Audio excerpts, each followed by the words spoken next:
Olá, amigos da TV Cidade Farroupilha. É uma alegria, mais uma vez, nós estarmos aqui com o nosso programa Cooperativismo na Pauta, onde nós provocamos a discussão e o objetivo desse programa, desse espaço, é nós trazermos informações educativas, levantar a questão do setor, de todo o segmento do cooperativismo do nosso país, do nosso estado. E eu tenho a alegria hoje de receber aqui o professor Hélio Marchioro, que já esteve em outros programas. Temos aqui hoje o Leandro Venturini, que também está dando o prazer de estar conosco aqui. E dizer que hoje nós vamos discutir a questão do segmento da vitivinícola, da uva, do vinho, das suas variantes, das suas dificuldades. Professor Hélio, faça a sua apresentação, dizer a alegria de nós contarmos o senhor de novo nessa bancada. A alegria é minha e é nossa pela representação que a gente pode estabelecer aqui de tantos viticultores e tantas cooperativas e tantos associados, né? Junto com uma equipe que trabalha com a gente, né, e desenvolve, na medida do possível, o melhor para a boa remuneração do trabalho dos agricultores. Do mesmo modo, também queremos provocar aqui o nosso tecnólogo, o Leandro, que faça a sua apresentação também. Prazer estar aqui conosco. O prazer é todo meu e eu acho que é importante termos também esse lado técnico, né, de conversar essas questões técnicas e usar o espaço para contribuir com os agricultores, trazendo essas informações que às vezes são fundamentais e nem sempre conseguem chegar adequadamente ao agricultor. Então, um grande prazer de estar aqui nesse programa. Pois bem, então podemos iniciar conversando, tanto com o professor, tanto com o Hélio, para que nós conseguimos colocar aqui como está hoje o setor, a produção da nossa uva, a qualidade, como é que está esse relacionamento com o nosso produtor, quais é que são as suas dificuldades quanto à produção para conseguirem agregar valor, ter um bom produto. Bom, na verdade a nossa preocupação ela sempre foi remunerar o trabalho. A gente já tem debatido e conhece a nossa postura, né? Remunerar o trabalho do agricultor, né, do produtor rural e, no nosso caso, os filiados às cooperativas. E dentro deste espectro, dentro dessa proposta, nós também temos trabalhado muito com um programa que é a diminuição do uso de agrotóxicos, de agroquímicos, enfim, né, para nós termos cada vez mais um produto de melhor qualidade, né, diminuindo os custos de produção, né, e oferecer à população cada vez mais um subproduto, seja ele vinho, suco ou espumante, que são os destaques, vamos dizer assim, da nossa Serra Gaúcha e das cooperativas, um produto de excelência. Diante dessas articulações que nós estamos fazendo, um movimento que nós estamos já realizando é a aquisição coletiva dos insumos aos agricultores através de um programa muito bem estruturado pelos agrônomos e técnicos das cooperativas, focando o produto ideal para ser aplicado, a época ideal, a diminuição dos custos de produção, o retrabalho, né? E, paralelo a isso, né, também um grande movimento que se destaca a partir de 2014 em todo o estado do Rio Grande do Sul, não que ele não existisse, sob o ponto de vista do problema, mas veio até nós e veio principalmente pelo vamos dizer assim, pelo vetor, né, que foi o Ibravin, que oportunizou reuniões em todo o estado e detectou a presença de agrotóxicos que não são para as parreiras, né, para a uva, e vinha como deriva de outras produções. E, fruto disso, entendemos, e eu acho que aqui encerra a minha primeira parte, foi detectado um problema muito sério que ocorre não só no Rio Grande do Sul, mas em todo o país, mas nós estamos aqui restritos ao Rio Grande do Sul, não restritos à produção de uva. Por quê? Porque esse problema está atingindo várias cadeias produtivas. Leandro, É possível também investir na questão da produção orgânica, nessa questão? Como é que está desenvolvendo? Nós sabemos que o senhor também tem uma atividade na questão de estudos e até de cursos, de preparação na questão desses insumos. Sim, hoje, ao longo dos últimos anos, se conseguiu desenvolver uma boa metodologia de trabalho e boas ferramentas para a produção de uva orgânica, né? E aqui na região, quando se trata de produção orgânica, nós estamos talvez numa região do estado onde tem o maior número de produtores, então esse número é muito significativo. O Rio Grande do Sul é um dos estados que mais tem produtores orgânicos do Brasil, não tem o maior volume de produção, mas tem um dos maiores números de produtores, e a Serra ela vem se destacando exatamente pelo que é o nosso carro-chefe, que é a uva. Então, ao longo dos anos, a cadeia produtiva da uva orgânica cresceu. Hoje nós representamos, dentro do segmento do suco integral, quase 10% desse suco integral produzido na Serra Gaúcha já é orgânico. Talvez isso represente uma das maiores cadeias produtivas de orgânicos que se tem no Brasil hoje, em termos de percentual, né? Estimamos aí uma safra para este ano algo em torno de 12 a 14 milhões de quilos de uvas, principalmente uvas americanas, específicas para a produção de suco. Alguma coisa se trabalha já com viníferas, alguma coisa com uvas de mesa, e aí sim, ou culturas em geral. Mas a uva é, com certeza, o carro-chefe da produção orgânica, e somos detentores de uma tecnologia muito apropriada para implementar e aumentar mais ainda essa produção aqui na região. E a questão das pragas, a questão da dificuldade que é lá do produtor, lá na sua propriedade, esse combate, o professor Hélio colocou na questão dessa preparação que estão fazendo comprar coletivamente, os técnicos dando assistência, mas como é que é lá na propriedade a questão das pragas hoje para os nossos parreirais? Eu acho que dá para tratar esse tema em dois segmentos, né? Um é a questão da produção tradicional ou convencional, e que a gente tem hoje alguns problemas relativos ao excesso de uso de alguns produtos, e não por culpa do agricultor, mas por culpa de problemas de informação e de acesso à tecnologia e principalmente assistência técnica adequada, e que se supera isso ao longo do trabalho que se tem com as cooperativas, essencialmente as compras coletivas, porque elas também facilitam que o agricultor utilize insumos de forma adequada, insumos apenas permitidos para a cultura e respeitando o cuidado de aplicação e carência. Então, dentro do viés da agricultura tradicional, é importante salientar que esse projeto ele favorece muito a qualificação da produção a partir disso, e também o controle de suas pragas e doenças. Já no segmento da produção orgânica, hoje não se tem tantos insumos ou ferramentas quanto se gostaria ou que se teria necessidade. Mas, como se trata de uma forma de produzir uva de forma diferenciada, usando outras práticas, outras metodologias, ao longo do tempo também a gente vem reduzindo os problemas. Então, por exemplo, pragas não é um problema muito sério em viticultura orgânica.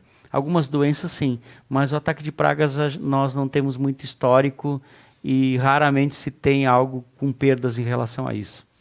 Sr. Hélio, para nós dar encaminhamento dessa primeira parte, a questão hoje das cooperativas, buscando a união, questão de ter visão de mercado, de oferecer uma boa assistência técnica para o cooperativado, a importância disso, que está trazendo resultado e que está qualificando nossos produtos para nós ter uma boa matéria-prima para nós fazer um produto de qualidade. Muito bem, Aguiar, eu acho que esse é o tema central, porque ele se relaciona, né? Então, bem rapidamente, nós podemos dizer que nos últimos 10 anos, talvez nem isso, as cooperativas dobraram o número de técnicos a campo, né? E isso trouxe inovação e melhorou muito o relacionamento do produtor com as cooperativas, porque também é um sistema de comunicação, de relacionamento. O técnico ele tem esse papel duplo, né? Que além de prestar assistência técnica, também ele é um comunicador, um educador. Então, acho que isso facilita muito, e as cooperativas acho que optaram por um belo caminho, um bom caminho. Que bom, nós vamos chamar o nosso espaço cultural e voltamos num outro bloco aqui para nós trazermos mais assunto para informar os nossos cooperativados do segmento da uva. O cooperativismo liga pessoas e ideais a um mundo melhor. Conecta uma alternativa econômica eficiente com gestão e bons resultados. Une associados, colaboradores e sociedade a uma vida melhor. O Sescope RS interliga a educação, pesquisa e extensão a um trabalho mais eficiente. O cooperativismo também é para você. Informe-se e participe. Sescope RS, interação cooperativista para um mundo melhor. Bem, voltando para esse nosso novo segmento do nosso programa, dizer que agora vamos puxar um assunto que está muito na pauta, que está preocupando os nossos produtores, o nosso associado das cooperativas, de vários setores de produção, principalmente do campo, aonde essa questão de novas tecnologias, novos produtos, vem trazendo prejuízo para essas nossas culturas, e eu queria que o professor Hélio nos colocasse a preocupação do setor quanto a esses novos produtos. Bom, primeiro, há que se dizer que não é de hoje que nós temos todo um movimento, né, que combate o que nós chamamos de pacote, né, dos venenos. Mas existe até conceitos de que não se produziria alimento para o mundo não fossem os venenos, né?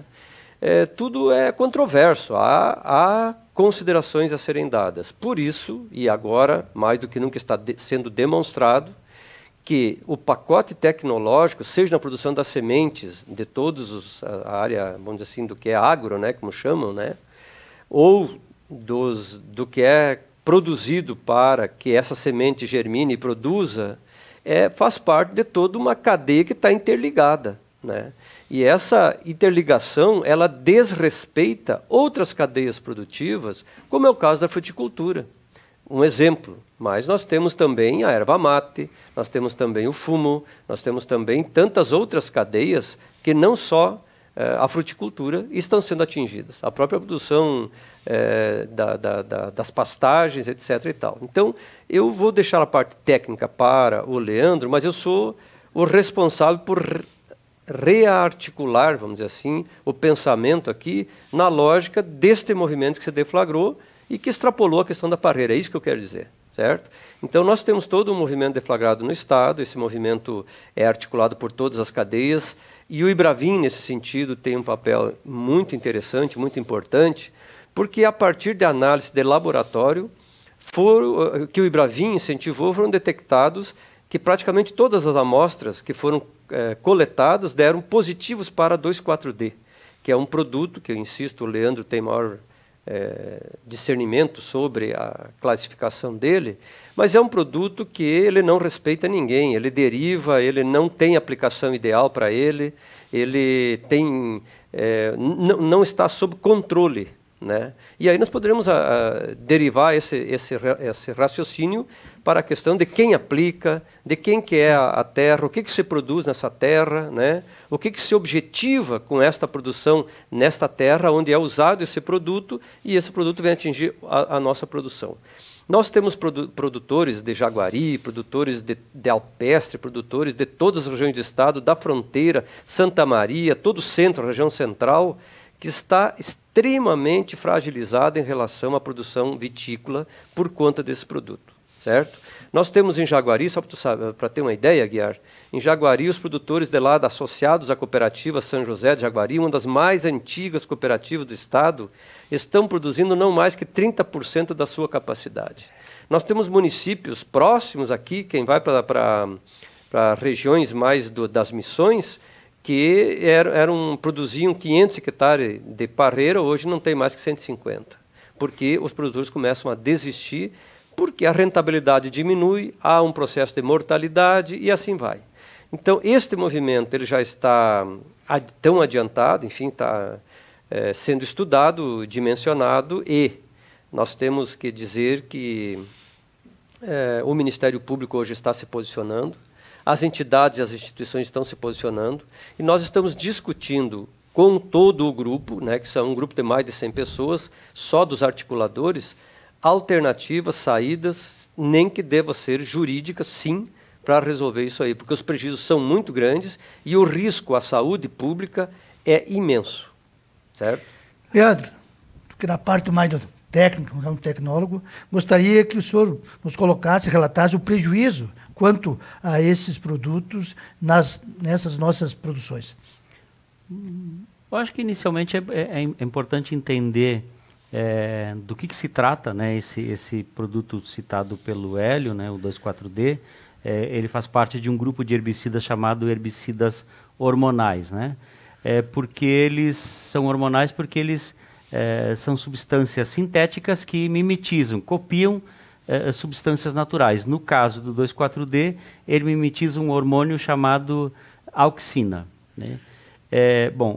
Não é um produto novo, é uma tecnologia muito antiga, ela foi desenvolvida no final dos anos 30, início dos anos 40, foi muito utilizada principalmente durante a Guerra do Vietnã, onde na combinação de 2,4-D com outra molécula chamada 2,4,5-T, formava um segundo produto, ou melhor, um terceiro produto, que era conhecido como agente laranja. Então separa-se essas duas substâncias, uma delas, o 2,4-D, vira herbicida utilizado com amplidão na agricultura, principalmente durante os anos 60 e 70. E ele praticamente desaparece, o seu uso, a partir desse período. Ele perde um pouco a finalidade. É importante também dizer que, nesse tempo, se desenvolveram duas moléculas diferentes. Uma que é uma fórmula que a gente chama amina e a outra uma fórmula que chama éster. Então, a fórmula éster não é produzida no Brasil, ela é altamente volátil, então, ela aplicando numa região, ela tem uma característica de se deslocar por quilômetros e quilômetros, e quando pegar uma zona de baixa pressão, ela vai descer numa região e vai ter o efeito herbicida ou o efeito hormonal, que é o que ela causa na planta. E a fórmula amina não é tão volátil, mas ela tem uma certa volatilidade que é fabricada e autorizada para comercialização no Brasil. Mas que, com o advento da soja, principalmente da questão da soja transgênica, onde o uso cada vez mais intensivo de um outro herbicida, o glifosato, ele acabou criando espécies resistentes, espécies de folha larga resistente, fez com que o agricultor buscasse uma alternativa para controlar essa outra espécie resistente. Então, usa-se um herbicida pré-emergente, ou seja, se aplica antes da soja germinar, para controlar folha larga que o herbicida tradicional utilizado na soja transgênica não consegue mais controlar. Com isso, volta a carga, o uso do 2,4-D, volta a intensidade o uso do 2,4-D. E, bom, nos últimos anos intensifica isso, vem trazendo problemas sérios. Por quê? Quando ele é depositado, essa substância é depositada, derivando, volatilizando, migrando com o vento, e é depositado sobre outras espécies de folha larga, entre elas a videira, como o Hélio citou, a própria erva mate, o fumo, nós tivemos casos com citros, com maçã, né? Ele promove um efeito hormonal sobre essas plantas, que ele começa a diminuir o que a gente chama de ação apical, de desenvolvimento das pontas. Ele como se queimasse, parasse o desenvolvimento das pontas da planta. Bom, indica-se, então, a aplicação de determinadas substâncias que fazem, geralmente, outros hormônios ou aminoácidos que fazem a planta aumentar o seu desenvolvimento. Então, a aparência, a olho nu, não se nota mais o efeito do herbicida, ou muito pouco. Tem que ter bastante conhecimento técnico para perceber. Porém, qual é a consequência disso? A auxina, ela está relacionada à frutificação e principalmente à semente. Quando está fazendo efeito sobre uma espécie que antes da frutificação ele vai ter flor, vai fazer o quê? Abortar a flor. E com isso diminuir a produção. E com isso diminuir a produção. Então a gente vem observando em áreas de vinhedos, por exemplo, onde se percebe efeito do herbicida, que se utiliza substâncias que ajudariam a minimizar o problema, visivelmente na folha diminui o problema, mas aborta. Então está derrubando a uva, então está diminuindo consideravelmente a produção. Outro aspecto é que todo herbicida hormonal, ele não tem efeito residual. Então, a uva que sobra, ela não vai ter resíduo do herbicida. Mas a questão é que derrubou, perdeu a produção. E hoje a gente vê em vinhedos com perda de 70% de produção, casos com também pomares de maçã com 70%, 80% de perda.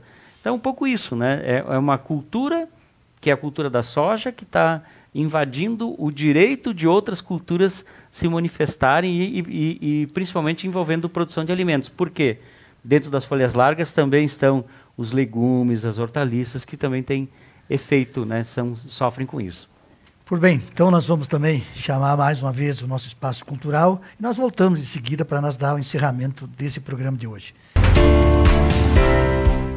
O cooperativismo liga pessoas e ideais a um mundo melhor. Conecta uma alternativa econômica eficiente com gestão e bons resultados. Une associados, colaboradores e sociedade a uma vida melhor. O Sescope RS interliga a educação, pesquisa e extensão a um trabalho mais eficiente. O cooperativismo também é para você. Informe-se e participe. Sescope RS, interação cooperativista para um mundo melhor. Bem, amigos, nós voltamos novamente para encerrar esse nosso programa de hoje. E eu gostaria que o professor Hélio também nos colocasse, na sua visão, da visão do segmento, a explicação de tudo isso. Por que dessa questão, dessa guerra de produtos aí que está trazendo prejuízo para uma grande cadeia de produção? De fato, Aguiar, eu acho que o cerne da questão está aí. Realmente na verdade, é a concentração de renda que traz todo esse processo. A concentração de renda ela não se dá apenas no micro, em uma empresa, num município, ela está muito além disso, ela é macro, ela é mundial, né? E o projeto concentra-se cada vez mais, loteia-se os processos produtivos e destaca-se a cada país um papel determinado e determinante, no caso do Brasil, produção primária sem agregação significativa de valor. Portanto, nós temos aí já há algum tempo um processo de desindustrialização, como é chamado, né? E isso não gera oportunidade de trabalho, não gera emprego, não circula a mercadoria, não circula o dinheiro, e, portanto, nós temos um processo sempre maior de empobrecimento e de inchaço das cidades em detrimento da saída do pessoal do setor produtivo pluriprodutivo, não mono, né? Que é o caso de hoje. No caso da fruticultura, seria uma grande alternativa. Nós queremos dizer assim, Aguiar, assim, até para aproveitar a oportunidade dada a nós, de que não é um problema do 2,4-D, o problema é de todos os tipos de veneno que estão atacando todas as produções. E eu chamo a atenção aqui, por exemplo, do mel, da abelha, né, a mortalidade da abelha, que é um produto, parece que é fipronil, se não me engano, né? Fipronil. Mas também o 2,4-D, já é comprovado o uso. E nós estamos diante de um processo de restrição da polinização que acaba com a pluricultura. Então, é nesse sentido que eu acho que é muito mais, eu diria assim, de posicionamento perante a produção e a vida. Professor Hélio, Leandro, aonde vamos chegar? É possível buscar um equilíbrio que todos os segmentos consigam produzir sem ter essa guerra para prejudicar o setor? Sim, isso é bem tranquilo, né? Parafraseei um grande amigo meu que disse que algumas tecnologias vieram para corrigir problemas que as tecnologias trouxeram, né? E o exemplo que nós trouxemos hoje nessa discussão é exatamente isso. Não é impossível produzir sem utilizar o 2,4-D, como dizem, né? Ou a gente mantém o 2,4-D ou não tem mais soja. Não, o problema é o manejo. E se tem técnicas adequadas para isso. E tem outras alternativas, com produção com baixo uso de insumos, com produção orgânica. Então, sim, tem alternativas que devem ser construídas, devem ser buscadas para a gente resolver a situação e produzir alimentos de verdade. Que bom. Esse aqui é um tema que não se encerra aqui, nós queremos deixar aberto aqui o espaço da TV Cidade, no programa Cooperativismo na Pauta. Podemos fazer outros programas para nós discutir mais profundamente. As suas considerações finais, professor. Eu agradeço o espaço para a gente conseguir esclarecer a população sobre o que vem acontecendo e que tipo de alimentos a gente vem produzindo e consumindo hoje no Brasil. Acho que toda oportunidade que a gente tem de colocar a importância do cooperativismo para a produção de alimentos saudáveis, ela é fundamental. Obrigado pela oportunidade. Professor Hélio, muito grato, suas considerações. Muito grato pela oportunidade de dizer que a imprensa em geral tem dado um espaço muito importante. O mundo está acordando para a vida no sentido de poder dizer as pessoas se alimentam com alimento. Tá? Então, muito obrigado pela oportunidade mais uma vez. Nós é que agradecemos e queremos dizer que foi um prazer ter-vos aqui. Temos certeza que o segmento vai colher muitas informações com esse programa aqui e nós queremos dizer que nós estaremos de volta com outro assunto na outra semana.